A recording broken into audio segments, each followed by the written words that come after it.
Bab 1416, Mimpi Buruk Darah. Zhou Zieng menangis dan menyentuh hati beberapa orang. Leluhur iblis surgawi telah mati, kata Buddha teratai emas setelah beberapa saat penuh emosi. Zhou Zieng tertawa terbahak-bahak saat mendengar suara itu. Dia tidak bisa membalaskan dendam musuhnya, tidak bisa membunuh musuhnya dengan tangannya sendiri, dan akhirnya mati kesakitan di istana bawah tanah. Kehidupan Zhou Zieng juga menyedihkan. Itu bagus. Setelah mengatakan itu, Zhou Zieng, yang terbuat dari bidak catur, menutup matanya, semua ilusi menghilang, dan beberapa orang kembali ke pintu masuk istana bawah tanah. Ini sudah berakhir. Luo Fusen masih merasa masalah ini tidak bisa diakhiri secepat ini. Zhou Zieng sudah menyerah sepenuhnya. Selain banyak berkultivasi, yang terpenting adalah mendukung permainan catur dengan obsesi atau kebencian. Sekarang leluhur iblis telah mati, obsesi dan kebencian Zhou Zieng telah hilang, dan permainan catur Wan Sheng tidak berpengaruh.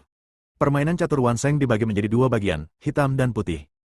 Kini sepertinya bisa dijelaskan mengapa rawa tersebut terus-menerus dipenuhi kerangka pohon mati dan langkah panjang penjaga makam.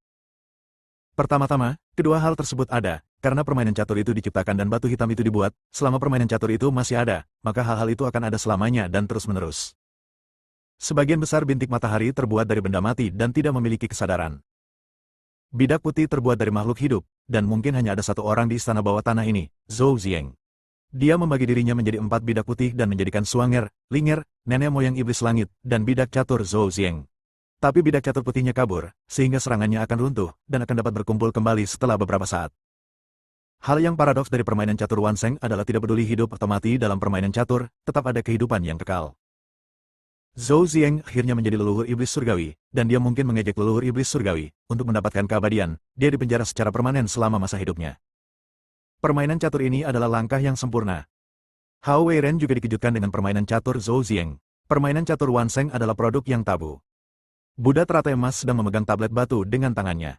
Tebakannya memang benar, permainan catur ada di tablet batu. Fragmen-fragmen buku kuno itu bergerak dan menyerap sisa formasi di loh batu.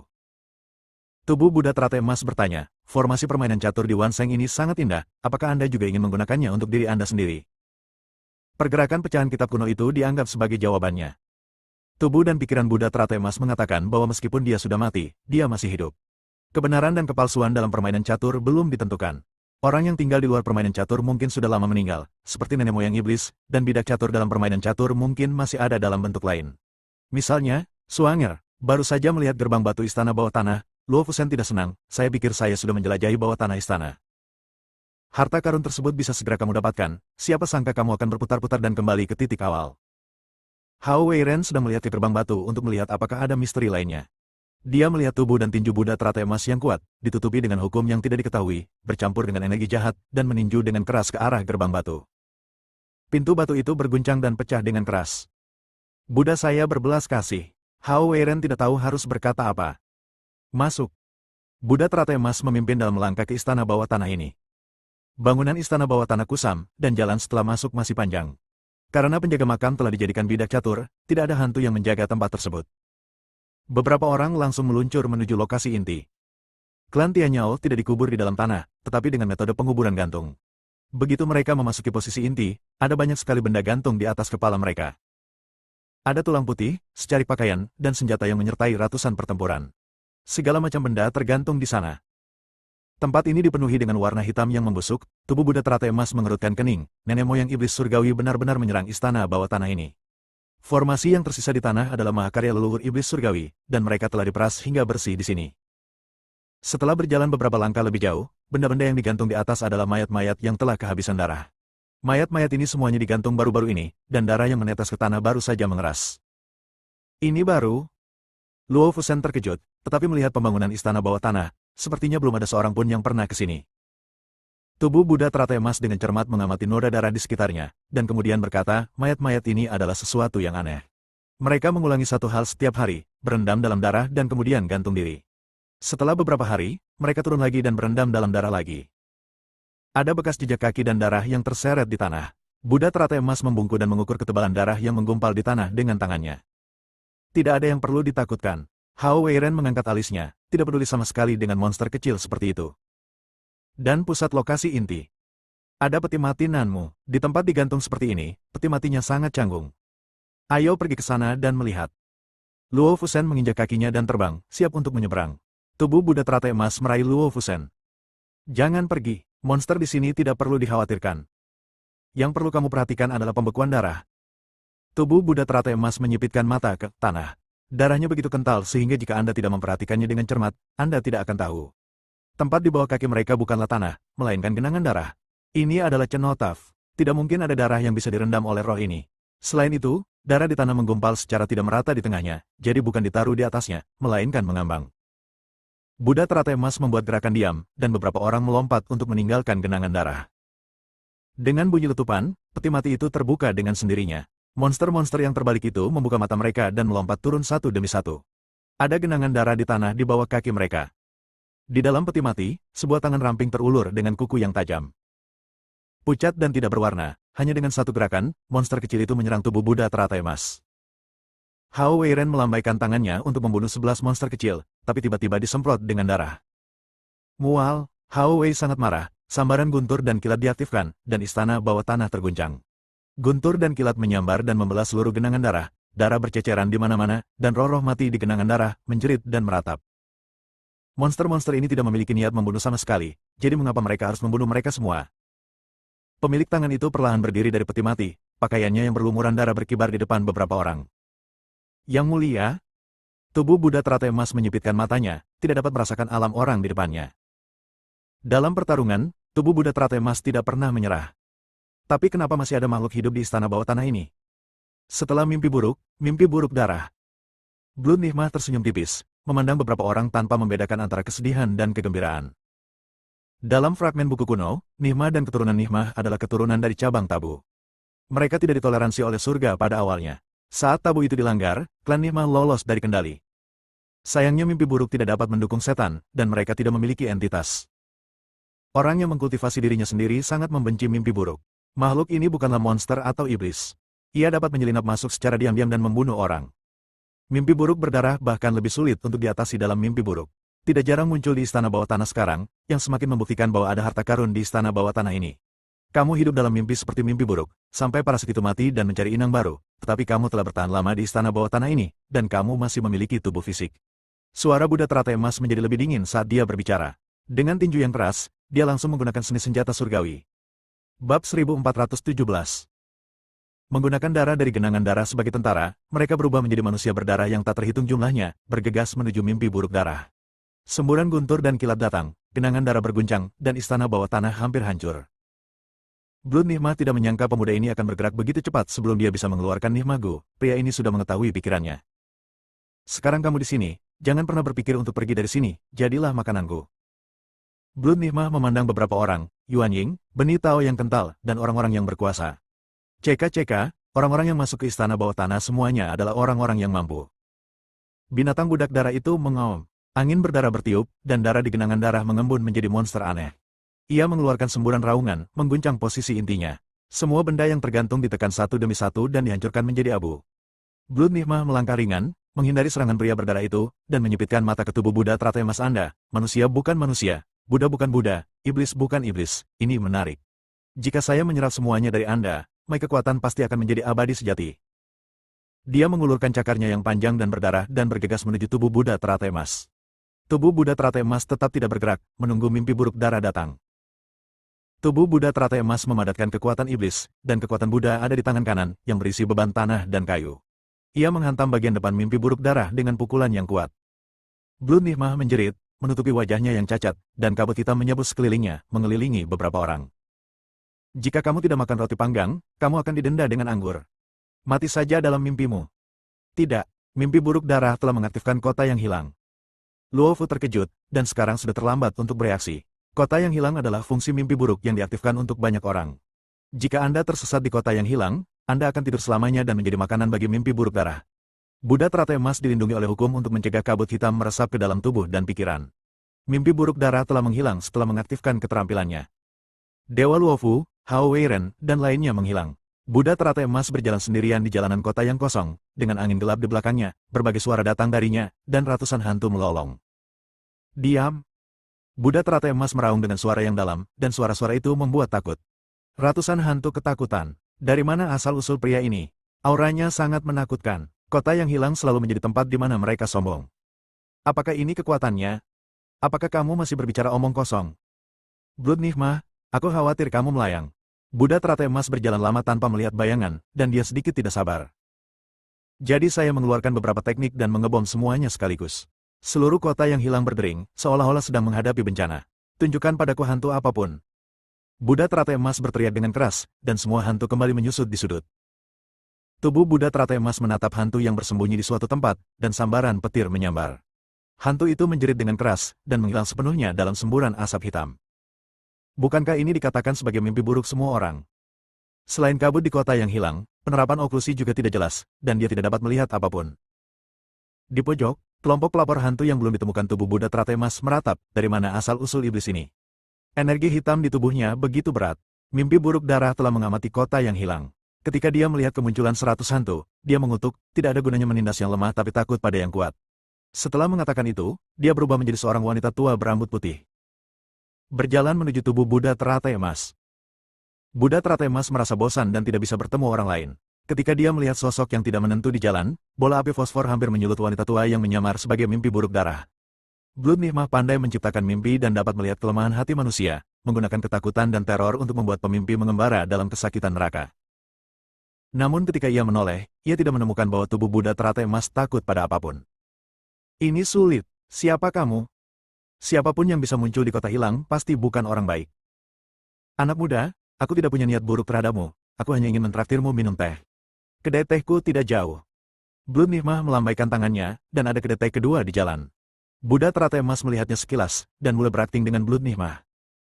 Ini tidak bisa lebih baik lagi. Buddha teratai emas mengikuti mimpi buruk darah ke dalam kedai teh. Keduanya duduk di kursi kayu mahoni, di sebelahnya ada teh yang diseduh, yang masih mengepul karena panas. Kedai teh ini juga unik, monster yang duduk di sini sambil minum teh sangatlah aneh, bahkan tubuh manusianya pun tidak lengkap, ada yang hilang. Anak muda, apakah kamu tidak pernah memikirkan apapun? Kerja keras Blood Nihmah membuahkan hasil, dan dia akhirnya menemukan keanehan pada tubuh Buddha teratai emas. Ternyata orang ini hanyalah tiruan. Meski tidak tahu siapa dirinya, hal itu tidak menghalanginya.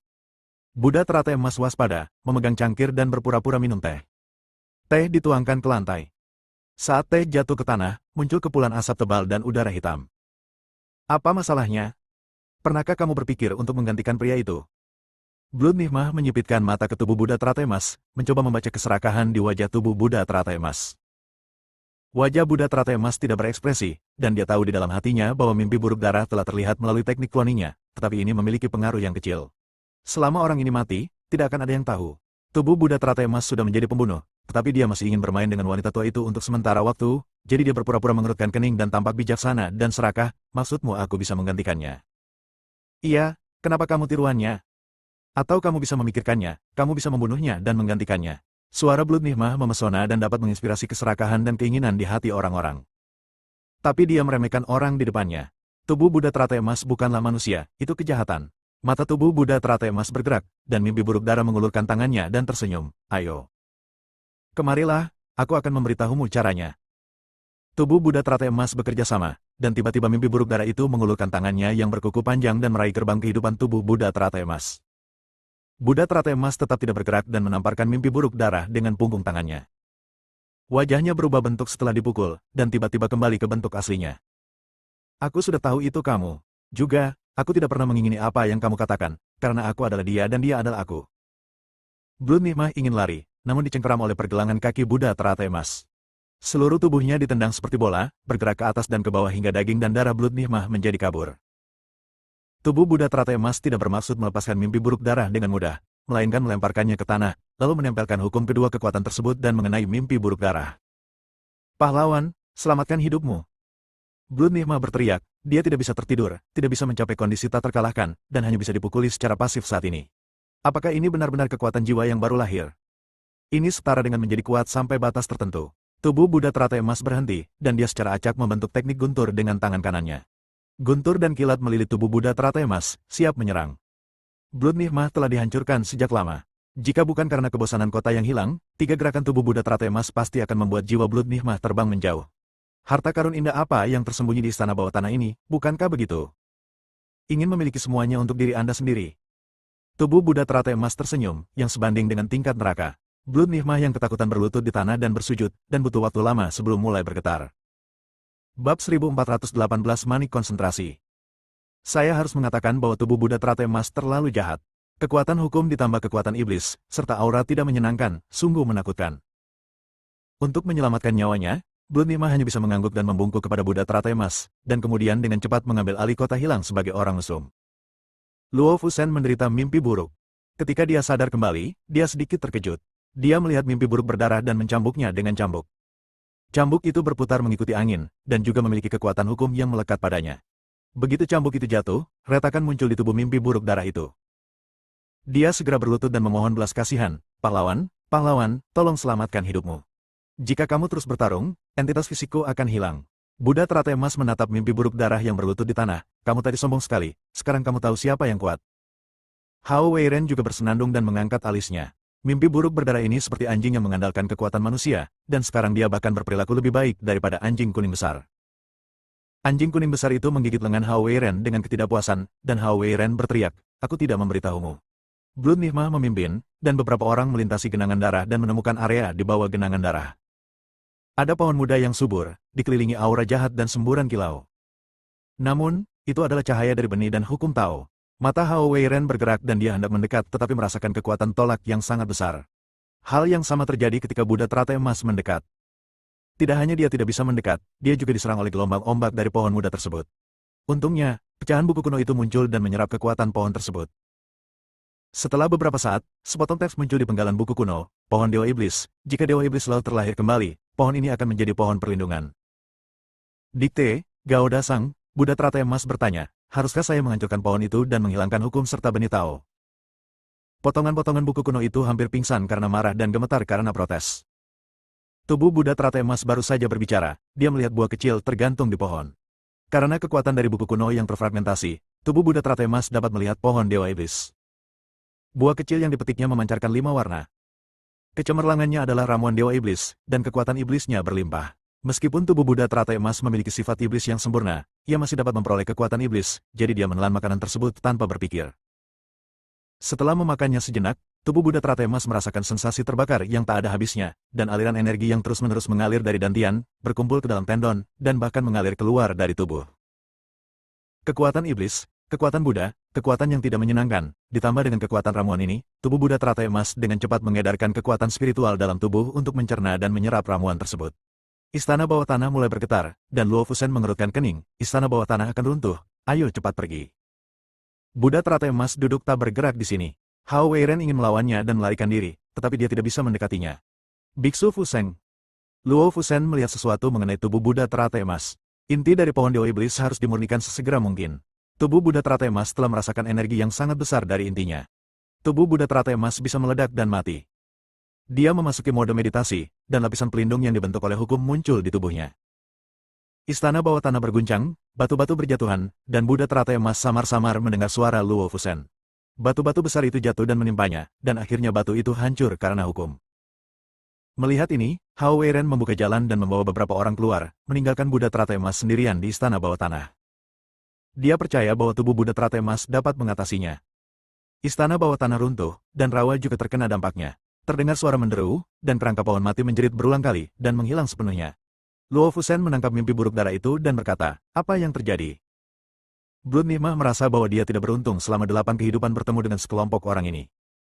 Xianu, seperti ini, inti dari istana bawah tanah ditopang oleh pohon Dewa Iblis. Baru saja, tubuh Buddha teratai emas mengambil jantung pilnya. Pohon Dewa Iblis layu. Tanpa dukungan, istana bawah tanah secara alami akan runtuh. Apakah kamu punya senjata ajaib lainnya? Serahkan. Hao Weiren mengangkat alisnya, dan sudut mulutnya tampak tersenyum. Kemudian, terjadi gempa bumi di dekat rawa, dan terdengar jeritan terus-menerus satu demi satu. Mimpi buruk darah dipukuli hingga menjadi bubur berdarah. Setelah itu, Hao Weiren menggunakan ramuan untuk mengobatinya, dan dia dipukuli hingga tidak bisa dikenali lagi. Setelah pelemparan beberapa kali, Blood Nigma mengeluarkan semua hartanya, di antaranya ada manik-manik kecil, yang sangat indah. Luo Fusen melangkah maju dan mengambil manik-manik itu. Dia diperintahkan oleh tuannya untuk datang ke istana bawah tanah untuk mencari keberuntungan. Senior, aku akan memberimu semua harta itu, tapi serahkan manik ini padaku, oke? Manik ini sangat jernih dan menyatu, menyelimuti aura pemurnian. Ini disebut manik kondensasi, dan dapat dianggap sebagai sesuatu yang mengkristal dari pohon Dewa Iblis. Hao Weiren melambaikan tangannya. Dia bisa melihat bahwa manik-manik itu memiliki rahasia. Jika itu dijual demi uang, guk. Anjing kuning besar itu menggonggong 2 kali, dan Hao Weiren berkata dengan tidak senang, saya tahu, jika saya benar-benar ingin mengambil manik itu, gadis kecil itu tidak dapat mengambilnya dari saya. Mendengar ini, Luo Fusen membungkuk dan berterima kasih, terima kasih, senior. Beberapa orang menyembunyikan aura mereka di dekat rawa, dan mereka bisa merasakan ada roh jahat yang menjulang di bawah rawa. Ini bukanlah hal yang baik. Di lembah pemakaman dewa, makhluk abadi sejati yang telah lama bersembunyi membuka matanya sedikit. Setelah mencari begitu lama, dia akhirnya menemukan petunjuk. Lautan Dewa Setan, Chen Weixing, tempat peristirahatan Aiden. Langit gelap, awan gelap menekan di atas, dan Changlan Starfield diselimuti aura rendah selama 10 hari, dan langit tidak terlihat. Ada titik-titik petir di awan, tapi tidak mau jatuh, seolah sedang menunggu kesempatan. Penindasan ini tampaknya bahkan lebih mengerikan daripada makhluk abadi yang busuk itu. Bintang-bintang redup, dan seseorang sepertinya menggunakan bintang untuk berlatih. Pada saat ini, lautan bintang mulai bergetar sedikit, dan energi yang sangat besar sepertinya datang dari kejauhan. Sepertinya akan segera datang. Aiden tiba-tiba membuka matanya, warna emas di matanya belum sepenuhnya memudar. Iblis kecil itu menjaganya, memperkuat formasi untuknya. Ayah, aura musibah ini begitu ditekan, aku khawatir akan menimbulkan keributan jika saatnya tiba. Setan kecil itu menyipitkan mata ke langit. Awan yang bergulung sepertinya sedang menunggu sesuatu. Aiden mengangkat matanya dan melihat ke langit. Awan gelap yang berkumpul bercampur dengan kilat dan sepertinya memiliki sedikit kekayaan. Wilayah bintang Changlan sepertinya terpengaruh. Segera, ketika dia melewati kesengsaraan, tempat persembunyiannya akan terungkap. Apa yang menanti Aiden tidak sesederhana mengatasi kesengsaraan. Iblis kecil, ketika saya sedang mengalami kesengsaraan, jika seseorang menerobos masuk dengan paksa dan Anda tidak dapat melindungi saya, sembunyikan saja diri Anda dan saya akan menemukan jalan. Ayah, tapi, iblis kecil itu khawatir. Jika dia tidak bisa melindunginya, Aiden harus berkonsentrasi menghadapi bencana itu. Bukankah dia akan menjadi anak domba karena belas kasihan orang lain? Bagaimana mungkin iblis kecil itu hanya duduk diam dan tidak melakukan apapun? Tidak ada ruang untuk negosiasi. Ingatlah untuk melindungi diri Anda sendiri ketika saatnya tiba. Aiden mengusap kepala si kecil, berdiri dan bergerak beberapa saat, menunggu bencana datang. Suaranya tegas dan kuat. Hanya saja gerakan ini kemungkinan besar akan menarik perhatian orang-orang tua itu, dan Aiden juga menonjolkan keinginan 3 makhluk abadi di depannya. Di wilayah bintang Changlan, Aiden memiliki banyak musuh. Guntur langit berkumpul dan bergulung, dan seluruh wilayah bintang Changlan bergetar. Banyak penguasa surgawi jiwa yang baru lahir dan orang-orang berkuasa dapat merasakan bahwa seseorang sepertinya akan selamat dari bencana. Bab 1419, Penghakiman. Itu adalah aura Guntur dan malapetaka, lumayan. Huo Lai menghela nafas sambil melihat awan gelap di kejauhan dan Guntur serta kilat menyerbu. Formasi ini mungkin cukup kuat. Jika bisa menahan Guntur, kekuatannya pasti akan meningkat pesat. Lei Xiao juga menghela nafas. Namun siapakah orang yang telah melewati masa kesengsaraan akhir-akhir ini? Mengapa kita tidak pergi ke sana dan melihatnya? Jika Anda cukup beruntung bisa berteman dengan mereka, Anda akan lebih bisa menghadapi orang-orang tua itu bersama-sama di masa depan. Li Jiuxuan telah mengikuti 2 makhluk yang memadatkan benih tau ini sejak terakhir kali dia membunuh yang abadi. Huo Lai dan Lei Xiao sama-sama setuju, dan mereka bertiga menyalakan langkah mereka dan terbang menyeberang, menuju ke tempat di mana awan paling tebal. Dewa Iblis dan awan Iblis Laut berkumpul, terjalin dengan awan gelap bencana ini, membuatnya semakin menakutkan. Di aula utama klan Wang Quan, Kaisar Wang Quan telah lama mengamati langit, dengan senyuman di bibirnya dan hantu yang tersisa. Dia siap berangkat. Kaisar Wang Quan menebak bahwa mungkin Aidenlah yang sedang melewati kesengsaraan. Memikirkan penghinaan yang dideritanya dan kematian Wang Quanzong, kesuraman di wajah Kaisar Wang Quan semakin dalam. Tidak banyak orang di wilayah bintang Changlan yang tidak berani menatap mata klan Wang Quan. Murid keluarga kerajaan, dengarkan perintahnya. Ikuti aku untuk menghancurkan Aiden dan menghapus rasa malumu. Murid klan Wang Quan menanggapi Kaisar Wang Quan satu demi satu, hancurkan Aiden dan hilangkan rasa malu. Perkuat kekuatan kerajaan. Waktu kesengsaraanmu adalah hari peringatan Aidenmu. Kaisar Wang Quan memberi perintah, dan ribuan murid klan Wang Quan terbang menuju tempat di balik awan dengan pedang mereka. Dia juga secara khusus memberitahu beberapa keluarga lain yang memiliki dendam terhadap Aiden.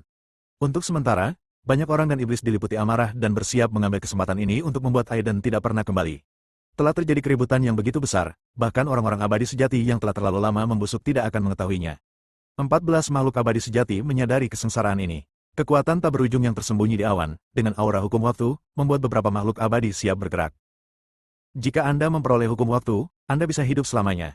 Tidak ada yang bisa menahan godaan besar dan fatal ini. Dengan kata lain, jika orang ini berhasil mengatasi kesengsaraan, memiliki hukum waktu dan hukum lainnya, dan kemudian dengan cepat melangkah ke dalam terobosan dan memadamkan benih tau, dia akan menjadi ancaman nyata bagi 14 dewa sejati. Selama bertahun-tahun, mereka telah memeriksa dan menyeimbangkan keberadaan makhluk abadi sejati di wilayah bintang Changlan, dan tidak ada yang bahkan berpikir untuk mendaki. Selain itu, rencana Suxian telah menjaga 14 makhluk abadi sejati. Kali ini, orang tersebut belum mengatasi kesengsaraan, dan sudah ada gerakan seperti itu, tentu saja tidak boleh dianggap remeh. Kita juga harus mengambil tindakan. Dewa sejati dari Istana Xingyu mengirim pesan ke dewa sejati lainnya. Saya ingin melihat siapa yang melebih-lebihkan kemampuan mereka sendiri dan menantang otoritas. Mereka adalah makhluk tertinggi di wilayah bintang Changlan dan otoritas di bawah otoritas ilahi.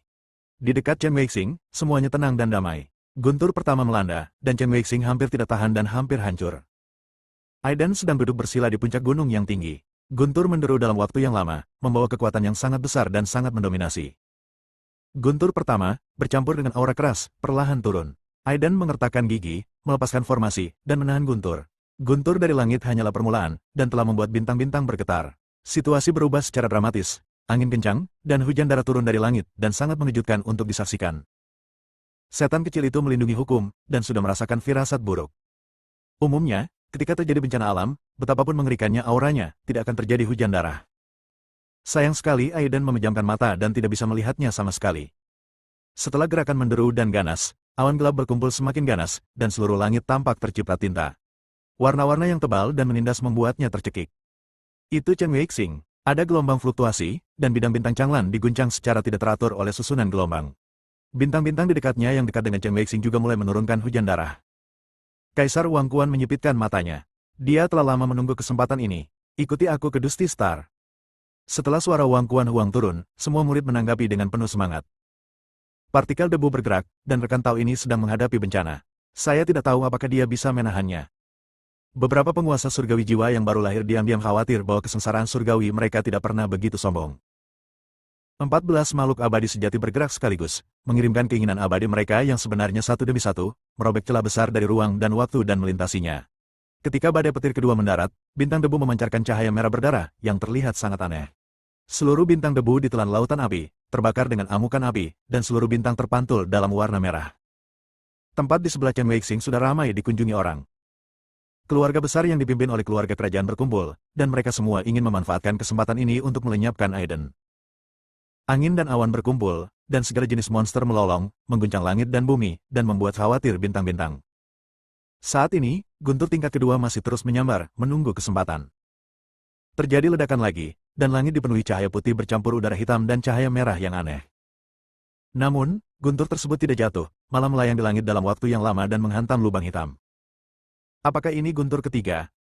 Penonton teater di kejauhan menyipitkan mata dan bertanya, tetapi beberapa orang menggelengkan kepala, pemandangannya tidak berubah, ini masih guntur kedua. Tapi, bagaimana guntur bisa turun dua kali? Lubang hitam di langit semakin membesar. Memancarkan aura yang tak kalah mengerikannya dengan bencana alam. Itu adalah keinginan dari makhluk abadi sejati. Begitu dia selesai berbicara, para murid dengan tingkat kultivasi rendah telah dihancurkan menjadi bubuk oleh aura superioritas ini. Kaisar Wang Quan menyingsingkan lengan bajunya dan mencibir, mereka datang. Itu mengacu pada kehendak 14 dewa sejati. Mungkin ruang yang terbelah itu salah. Guntur kedua ini menghantam lubang hitam dan terbawa oleh kehendak 14 dewa sejati. Mengapa kita harus takut akan guntur dari jiwa yang baru lahir menjadi dewa? Kehendak abadi sejati dari Istana Xingyu mendengus dingin.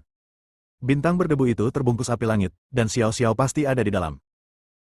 Kehendak abadi sejati dari 10.000 dewa sekte mengalir ke lautan debu dan bintang, dan kehendak abadi sejati lainnya mengikuti dari belakang. Api guntur surgawi akan menghancurkan jiwa dan jejak seseorang, dan yang dideritanya adalah bekas luka surga dan hukum, yang sangat dahsyat. Orang awam, tentu tidak mudah untuk melewatinya begitu saja. Api langit ini aneh, apakah ini benar-benar disebabkan oleh guntur? Huo Lai, Lei Xiao, dan Li Jiuxuan juga tiba. Melihat cahaya merah dari bintang-bintang berdebu, mereka merasa guntur yang datang kali ini aneh. Guntur tingkat pertama dan hujan darah, dan guntur tingkat kedua mungkin bukan hanya api guntur. Tapi pemandangan api penyucian. Li Jiuxuan menyipitkan matanya. Lampu merah tampak sangat menakutkan dan mengintimidasi. Aiden telah mencapai api penyucian. Dia tidak takut guntur jatuh ketika dia menggunakan tubuh abadi guntur langit, tetapi kekuatan guntur langit dengan hukum membuatnya sulit untuk melawan. Api penyucian bukan hanya guntur langit, tetapi juga api karma teratai merah yang dapat membakar segala dosa di dunia.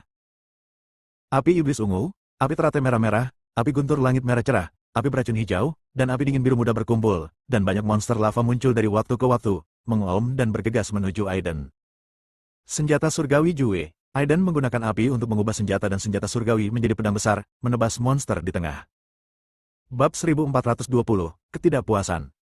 Monster itu meraung dan berubah menjadi api yang berkobar, membakar ke arah Aiden tanpa henti. Aiden membawa hukum ruang, waktu dan hukum lainnya, yang secara alami membentuk lapisan pelindung untuk mengisolasi serangan api dengan sempurna. Skala besar muncul dari ribuan api dan menghantam Aiden.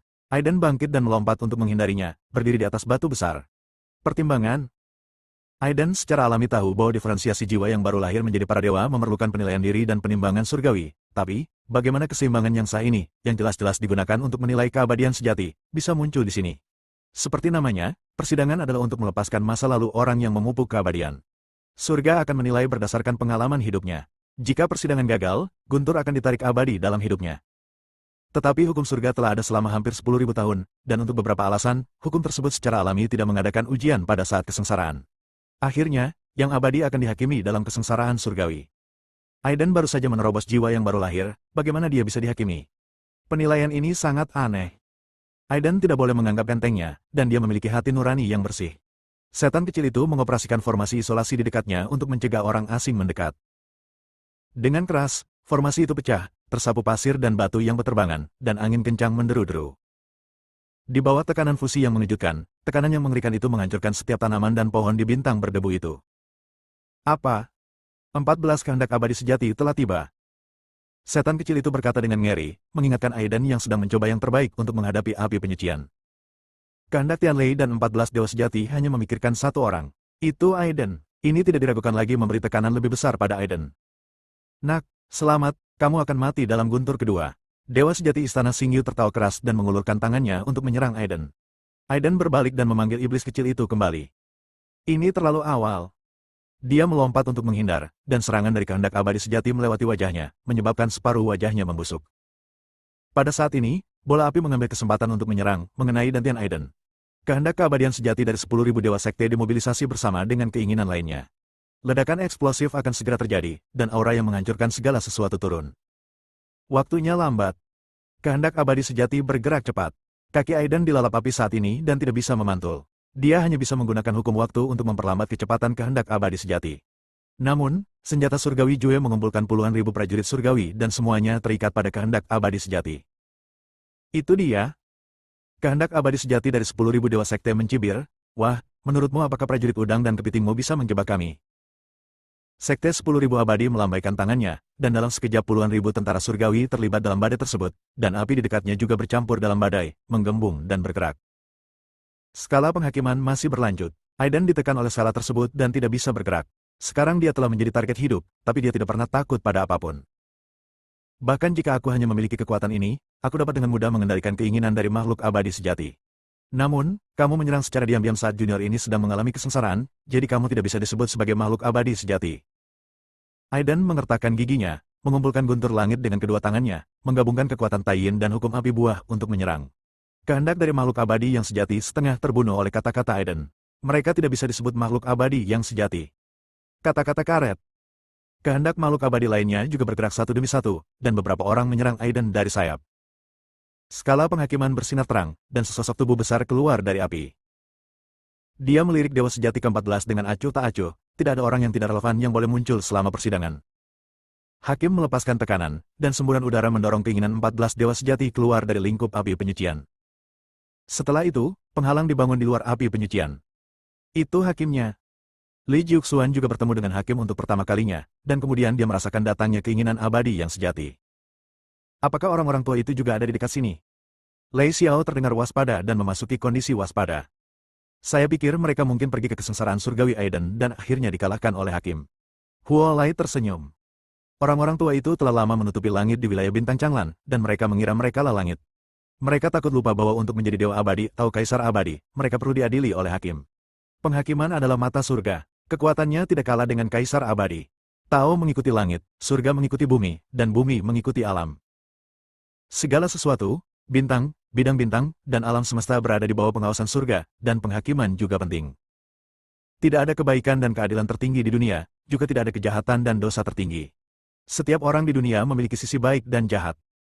Melalui cobaan akan ditentukan siapa yang baik dan siapa yang jahat. Beberapa orang menghabiskan seluruh hidupnya melakukan banyak hal jahat, dan pada akhirnya mereka melakukan segala cara untuk menghindari cobaan dan menjadi keberadaan paling tabu di alam semesta, seperti sebagai tabu. Beberapa orang berterus terang dan jujur, menerima persidangan, dan akhirnya menjadi kaisar abadi yang dan dihormati oleh ribuan orang. Baik dan jahat, benar dan salah, tidak ditentukan oleh satu pikiran saja. Penghakiman adalah cara yang paling adil. Melihat keinginan abadi yang sebenarnya dikalahkan, semua orang bingung, tetapi hanya 3 orang yang memahaminya dengan jelas. Tidak jauh dari situ, ada aura hitam busuk yang siap bergerak. Dao Feitian melihat ke kejauhan dengan rakus, api penyucian. Jika saya menelan hakim di dalam, apakah saya akan langsung dipromosikan ke dunia nyata? Ketika pemikiran ini muncul, keserakahan di mata Dao Feitian menjadi semakin kuat, dan dia berjalan menuju Chen Weixing dengan pikiran gila dan jahat. Aiden terjebak oleh api dan tidak bisa bergerak. Untungnya, hakim mengusir 14 dewa sejati, jika tidak, Aiden akan berada dalam situasi yang tidak nyaman nanti. Aiden, kamu telah menjadi orang benar sepanjang hidupmu, tetapi kamu telah membunuh banyak orang. Kamu ternoda oleh terlalu banyak darah dan kebencian, bercampur dengan roh jahat dan tidak dikenal, dan kamu telah dinilai jahat. Bisakah kamu menerimanya? Hakim angkat bicara, dan Aiden mencibir, saya tidak menerimanya. Katakan apa itu kebaikan? Apa itu jahat? Menyelamatkan nyawa dan menyembuhkan yang terluka adalah baik, menyakiti makhluk hidup adalah kejahatan. Suara hakim terdengar kuat dan memekakkan telinga. Jika Anda ditinggalkan di sini, Anda tidak akan bisa bergerak dan harus ditarik kembali secara pasif oleh hakim. Itu hanyalah terobosan bagi jiwa yang baru lahir. Mengapa orang lain bisa melangkah ke alam transformasi ilahi, tetapi dia hanya bisa menerima perkataan hakim dan menyerah pada kultivasi dalam kehidupan ini? Aiden tidak bisa melakukannya. Saya berani bertanya kepada hakim, jika Anda menyelamatkan yang sekarat dan menyembuhkan yang terluka, jika Anda menyelamatkan penjahat yang telah merugikan rakyat dan membunuh banyak orang, apakah itu masih merupakan tindakan yang baik? Jika untuk membalas budi dan menyelamatkan seorang dermawan, tetapi memiliki niat membunuh, apakah itu jahat? Tidak ada batasan yang jelas antara kebaikan, jadi mengapa Anda menilai saya jahat? Hakim tercengang, saya hanya bertindak sesuai dengan perintah surga.